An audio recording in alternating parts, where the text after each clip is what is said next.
Assalamualaikum warahmatullahi wabarakatuh. Salam sejahtera bagi kita semua.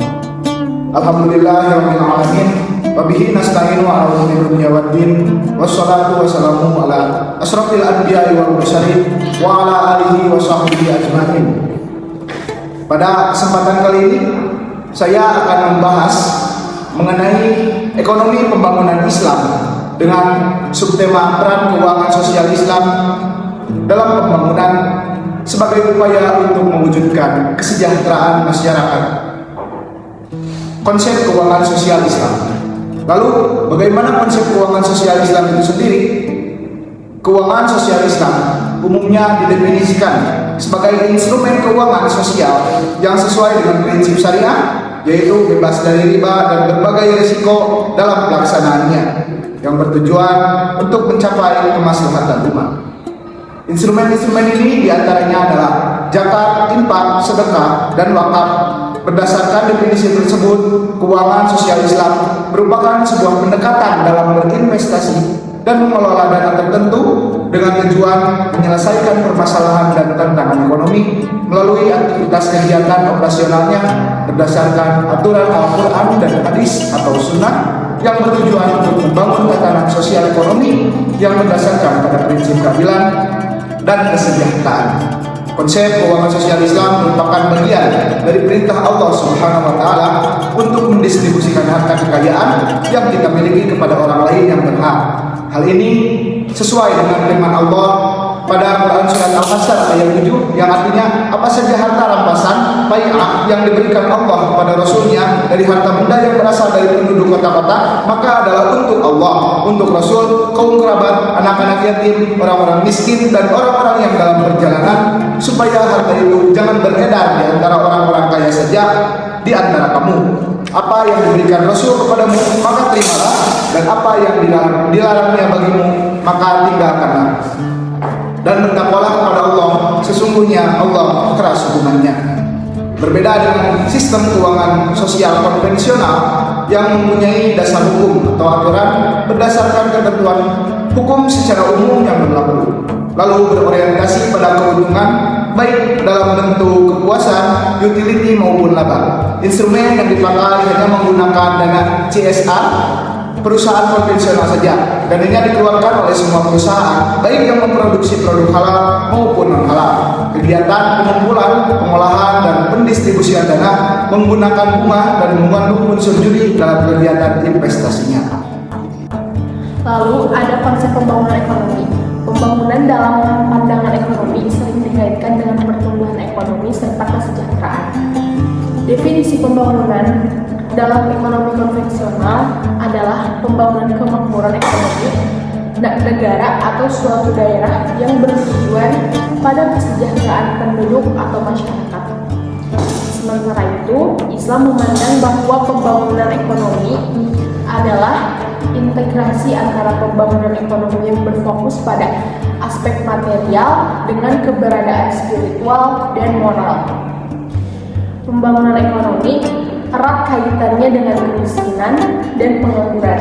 Distribusi sumber daya ekonomi yang tidak merata menjadi penyebab semakin buruknya kemiskinan dan melonjaknya tingkat pengangguran. Maka dari itu, instrumen-instrumen keuangan sosial Islam diharapkan menjadi solusi yang sangat efektif dalam mengatasi masalah pembangunan ekonomi dalam mencapai kesejahteraan masyarakat.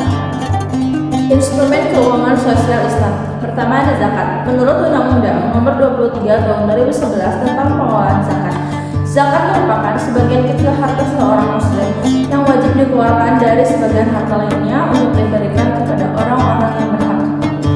Penggolongan orang-orang yang berhak tersebut terbagi menjadi 8 golongan, antara lain fakir, miskin, amil, mu'alaf, riqab, gharib, orang yang dalam perjalanan atau fisabilillah, dan ibnu sabil.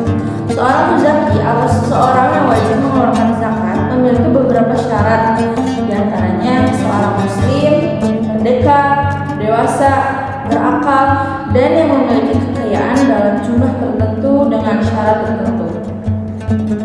Adapun ketentuan Ketentuan jumlah dan syaratnya bisa kita lihat pada contoh zakat untuk penghasilan yang merupakan bagian dari zakat mal. Berikut ini ketentuan jumlah dan syaratnya. Pertama, ada penghasilan yang didapat berasal dari pekerjaan atau profesi yang sesuai dengan syariat Islam. Kedua, kadar zakat yang dikeluarkan adalah sebesar 2,5% dari pendapatan.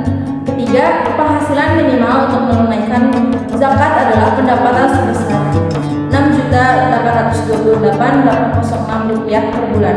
Contohnya kita memiliki pendapatan sebesar 7 juta per bulan, maka zakat yang harus dikeluarkan adalah sebesar 175.000 per bulan. Lalu, seberapa besar kontribusi zakat ini dalam pembangunan dan upaya mensejahterakan rakyat? Berdasarkan data statistik zakat nasional, Basnas, tren penghimpunan zakat dari tahun ke tahun terus mengalami peningkatan. Grafik di atas menggambarkan tren penghimpunan dan penyaluran dana zakat.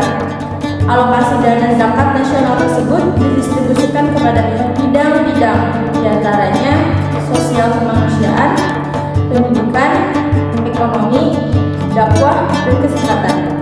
Penyaluran dana zakat secara nasional kurang lebih telah menyasar 6.806.175 jiwa mustahik dari aneka aktivitas pengumpulan dan penyaluran dengan variasinya.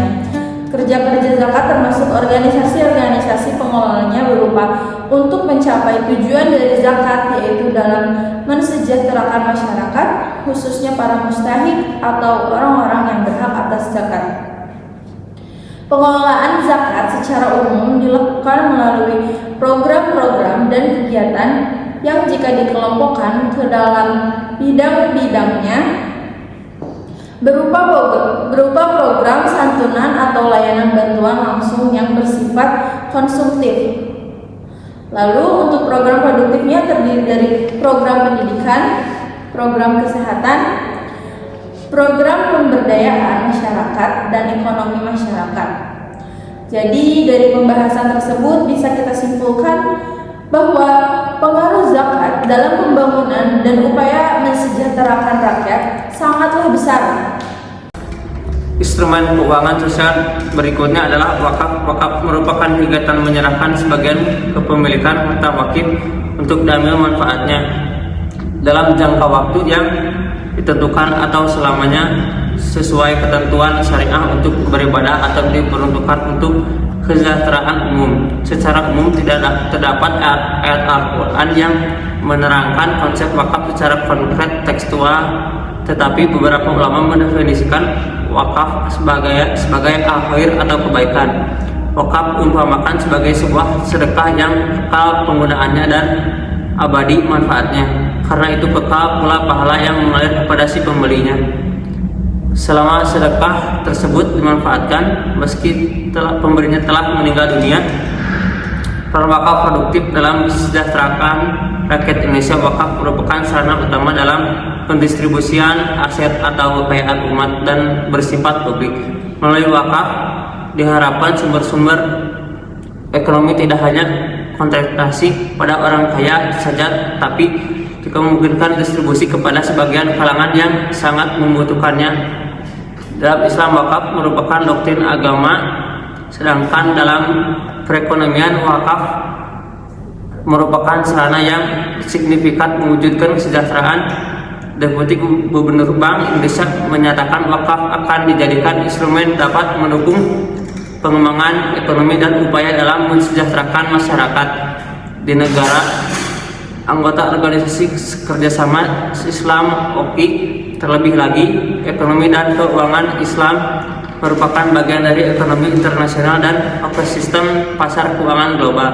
Perlu kita sadari bersama bahwa wakaf dapat membantu pertumbuhan ekonomi nasional, karena wakaf merupakan partisipasi sosial masyarakat dalam membantu pemerintah untuk menyediakan fasilitas publik seperti rumah sakit, sekolah, dan infrastruktur lainnya, sehingga investasi pemerintah yang membantu oleh adanya penyediaan fasilitas publik wakaf masyarakat dapat menangkan biaya dana menjadi lebih rendah.